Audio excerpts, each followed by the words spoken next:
बोले आपके ही पिए बगैर नहीं चल सकते। कुछ लड़ाइयाँ आपको बोलना पड़ेगा एक जगह पे, वो आपके बोले बगैर कुछ नहीं। तो हम सोचते हैं नहीं जी प्रभु करेगा, प्रभु नहीं करेगा। कुछ लड़ाइयाँ, गिदोन की लड़ाई गिदोन ने लड़ी। दाऊद गोलियत किसके सामने आया? दाऊद के सामने आया, तो दाऊद ने मारा, शाऊल ने नहीं मारा। क्या शाऊल के पास सैनिक नहीं थे? क्या सेना नहीं थी? योद्धा नहीं थे? सब कुछ था शाऊल के पास, मगर वो नहीं मार पाया। आपको अपना गोलियत मारना, फिर आगे जाके आपके लिए राजा बनने के लिए मुकदमा करना। आपको कई परिस्थितियों के लिए खुद लड़ना पड़ेगा, आपको कोई दूसरा नहीं लड़ सकता। हालेलुया। क्या होता है जब आप चर्च में लोग आते हैं, पहली बार आते हैं, तो क्या होता है वो हील होते हैं, परमेश्वर उनको ब्लेस कर, और कुछ टाइम के बाद जब वो संगति छोड़ देती हैं तो क्या वो शैतान उनके ऊपर दोबारा जाता है। इसका मतलब है परमेश्वर ने तो अपना काम किया, परमेश्वर ने तो अपना रोल किया, मगर उस व्यक्ति ने अपना रोल नहीं किया। उसका रोल क्या है? उसका रोल अब ये है कि उसको परमेश्वर को पकड़ेगा, उसको वो काम करना है जो परमेश्वर कह रहा है, जो उसका वचन कह रहा है। एलिशा जो था, एलिशा जब एलिया के पीछे चलने लगा, क्या वो उसने कहा मैं अपने पिता को चूमा हूँ। उसने कहा मैंने तुझे क्या कहा? उसने कहा कि मैं अपने पिता को चूमा हूँ, मैं अपने पिता को मिला हूँ। इसका मतलब था एलिशा की स्पिरिचुअल लाइफ में बढ़ने के लिए उसका पिता क्या था? वो रुकावट था। क्यों? क्योंकि उसको काम में लगा दिया और कि चल भाई तू हलवांदा रह, तेरा काम यही है, तू खेती बाड़ी कर। जैसे दाऊद के पिता ने उसको कौन सा काम लगाया? भेड़ बकरियां लगाने के लिए, जा चढ़ा भेड़ बकरी। तो उसके पिता को नहीं पता था कि दाऊद एक दिन राजा बनेगा, उसके भाइयों को नहीं पता था कि दाऊद एक दिन राजा बनेगा। इसीलिए यीशु मसीह के पास एक और व्यक्ति आया, कहता मैं तेरे पीछे आना चाहता हूँ। यीशु मसीह ने कहा आजा। कहता पहले मैं अपने पिता को चूमा हूँ। तो क्या है, कुछ प्रॉब्लम्स है जो आपके, बाइबल क्या कहती है? कहते मैं 7 पीढ़ियों तक, कहता मैं क्या देता हूँ, दंड देता हूँ। कौन सी पीढ़ी का दंड है? वो आपको खड़े होना। यदि आपके परदादा ने वो ब्लेसिंग ने ली, आपके दादा ने ली, आपके फादर ने ली, मगर आपको स्टैंड देना चाहिए। परदादा शराब पी के मर गया, दादा मर गया, डैडी मर गया, अब क्या बेटा भी शराब पीता है जी। ये क्या? ये शराब है, ये वो वेदी है जिनको तोड़ना पड़ेगा। ਇਹਦਾ दादा भी दिहाड़ी लाना ਹੁੰਦਾ ਸੀ, ਅਸੀਂ दिहाड़ी लाने वाले बंदे लोग कहते कि इसका दादा परदादा भी दिहाड़ी लगाता था, ये भी दिहाड़ी लगाता है, इसका डैडी भी दिहाड़ी लगाता था, ये भी दिहाड़ी लगाएगा। ये शराब है। बाइबल में देखो, और आप कई टेस्टिमोनियों को सुनते हैं कि जो लोग रक्षा चलाने वाले थे, दिहाड़ी लगाने वाले थे, उनके बच्चे आज फॉरेन में हैं, उनके बच्चे आज अमीरी में। सब्जी फ्रूट बेचने वाले लोगों के बच्चे क्या है आज अच्छी पोस्टों में। कहती है कि हमें कुछ वेदियों को तोड़ना है, कुछ लोगों से संगति तोड़नी है। कुछ ऐसे लोग हैं जिनके कारण हम पढ़ नहीं सकते। वो वेदी थी उसके पिता की, क्योंकि बहुत सारे पेरेंट्स जो होते हैं वो अपने बच्चों के नाम पर क्या करते हैं?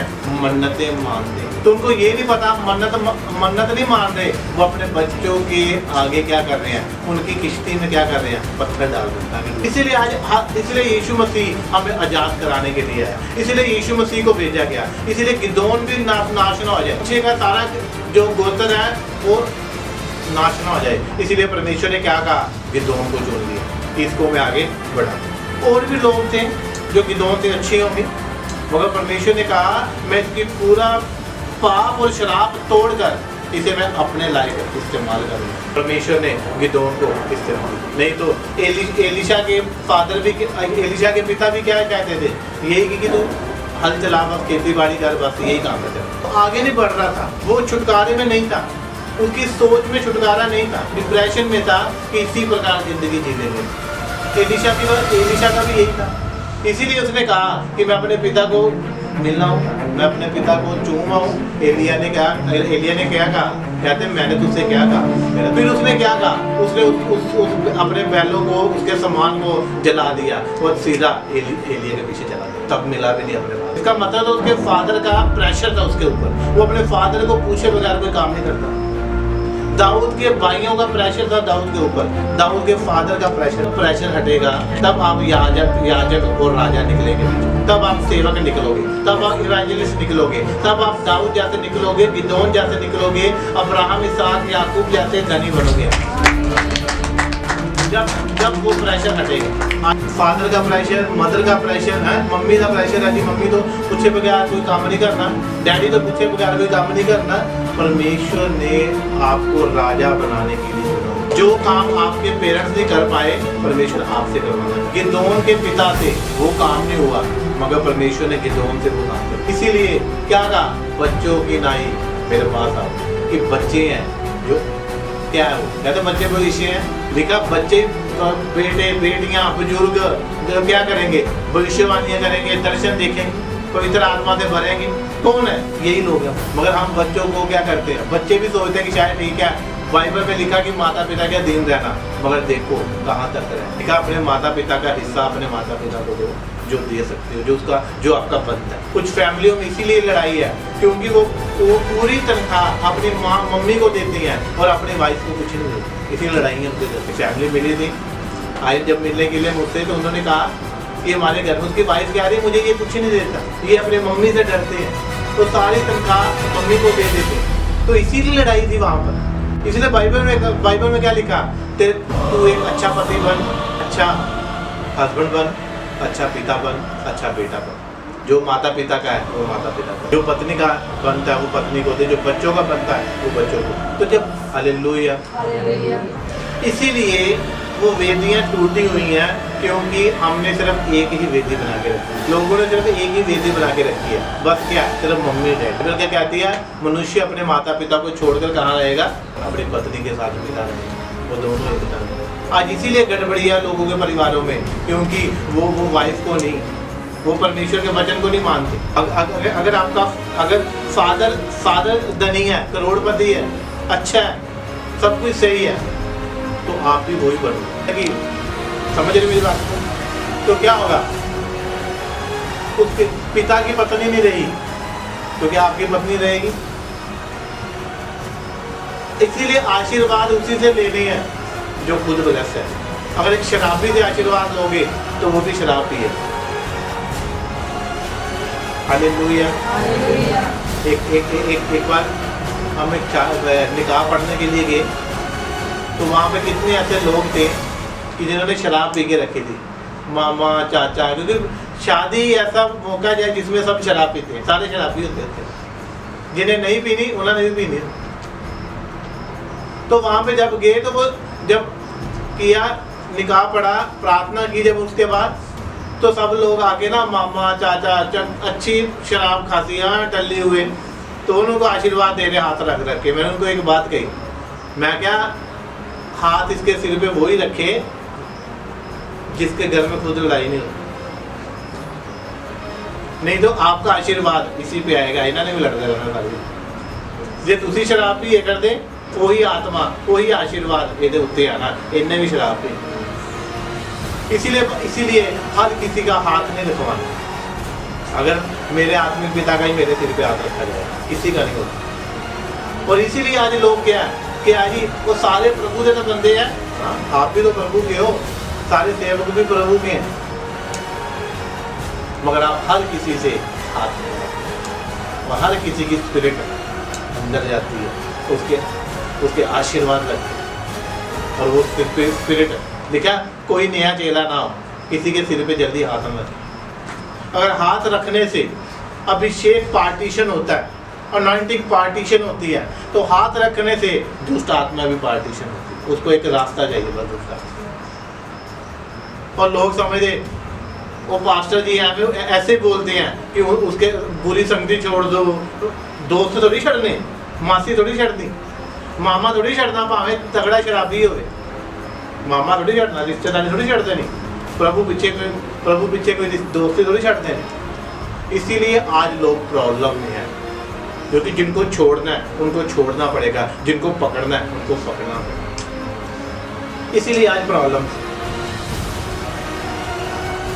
जब शाऊल को ब्लेस किया सैमुअल ने, तो जब वो सुबह जब नीचे उतरे पहाड़ी से, तो उसने शाऊल को कहा सैमुअल ने कि अपने सेवक से कह तो थोड़ा आगे चला जा, ताकि जो बातें यहोवा ने मुझे तुझसे कहने के लिए बोली है वो मैं तुझसे कर सकूं। अपने सेवक को बोल आगे चल। अगर शाऊल कहता नहीं ये तो मेरा खास बंदा है, ये सामने तुसी दस दो जो दसना परमेश्वर ने क्या। मगर उसने क्या कहा, उसने कहा आगे चला जा भाई, मैं परमेश्वर की बात सुनना चाहता हूँ। इसीलिए शाऊल राजा था। इसीलिए लोग कहते थे कि शाऊल भी नबियों में से है। पता नहीं था उसको, क्योंकि आपके पास भी नबी का आत्मा है। परमेश्वर आपको भी भविष्यद्वक्ता बनाना चाहता है, परमेश्वर आपको भी ब्लेस करना चाहता है। उसने राजा और याजक आपको तो बना दिया होगा पहले, अपनी पवित्र प्रजा पहले से बना दिया होगा। बात ये है हम उसकी पवित्र प्रजा कैसे हैं? अगर हम परमेश्वर की प्रजा है, यीशु मसीह की प्रजा है, तो फिर उसी की प्रजा में रहना पड़ेगा, उसी के नगर में रहना पड़ेगा। देखा दाऊद के नगर में क्या हुआ, एक भविष्यद्वक्ता पैदा हुआ। दाऊद के नगर में पैदा हुआ कौन? यीशु मसीह। आपको उसी नगर में रहना जहां से आपकी ब्लेसिंग जुड़ी हुई। आपको उसी व्यक्ति के अधीनगी में रहना पड़ेगा, उसी शहर में रहना पड़ेगा, उसी नगर में रहना पड़ेगा जहां पे क्या होगा, परमेश्वर की क्या होगी, प्रेजेंस होगी। हालेलुया। आज लोग क्या है, आज इधर है, कल किधर है, परसों किधर है, वो भटकते हैं। प्रभु कहता है तू टिकेगा तो सामर्थ टिकेगी, तू भटकता रहेगा तो मैं सामर्थ क्यों दूं? तू कल को कहीं उड़ेल कर आ जाए, मैं अपनी कीमती चीज क्यों दूं? इसीलिए बहुत कम है, बाइबल में लिखा बहुत कम है, बुलाए हुए बहुत ज्यादा है और चुने हुए बहुत कम। इसीलिए सारे अभिषिक्त नहीं। लोग चाहते हैं कि अभिषेक आए, लोग चाहते हैं हीलिंग हो, मगर वो अधीनगी में नहीं आना चाहते। वो वेदियों को तोड़ना नहीं चाहते, जैसे गिदोन ने वेदी को तोड़ा, एलीशा ने वेदी को तोड़ा। उसने कहा यही वो है जो बैलों का समान है, यही वो है जिसने मुझे आज तक क्या क्या गुलाम बनाया हो। कहते बैल अपने मालिक को पहचानता है और गधा अपने मालिक की कुरली को जानता है, और जो मेरी प्रजा इज़राइल है ये मुझे नहीं समझती। तो एलीशा ने भी सोचा होगा कि अगर बैल समझते हैं मेरी बात को, और मुझे भी परमेश्वर की बात को समझना चाहिए कि ये भविष्यद्वक्ता एलिया ने मेरे ऊपर चद्दर क्यों डाला, इसने मुझे क्यों चुना।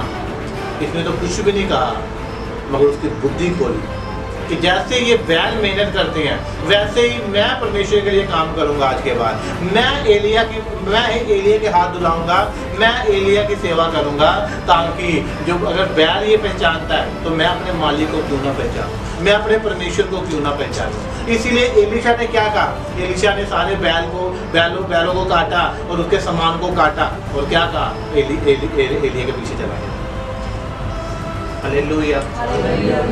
तो आज हमें सोचना है, क्योंकि वो चक्र का मतलब क्या था, अभिषेक। उसको पता था ये एक नबी है, उसको पता था ये भविष्यद्वक्ता है, उसको पता परमेश्वर ने इसे चुना हुआ और खड़ा किया हुआ। उसने उसकी बात पे विश्वास किया। हालेलुया। और जब उसके दिमाग खुला, जब अभिषेक आता है तब बुद्धि आती है। क्या अगर हम किसी के लिए काम कर सकते हैं तो क्या हम अपने लिए काम नहीं कर सकते? अगर हम किसी को कमा के दे सकते हैं, क्या हम खुद के लिए कमा नहीं सकते? अगर हम किसी का बिजनेस चला रहे हैं, क्या हम अपना बिजनेस नहीं चला सकते? परमेश्वर ने कहा मैं तुझे आशीषित करूंगा, तेरे हाथों को ब्लेस करूंगा, जिस काम को तू हाथ लगाएगा मैं उसमें आशीष दूंगा।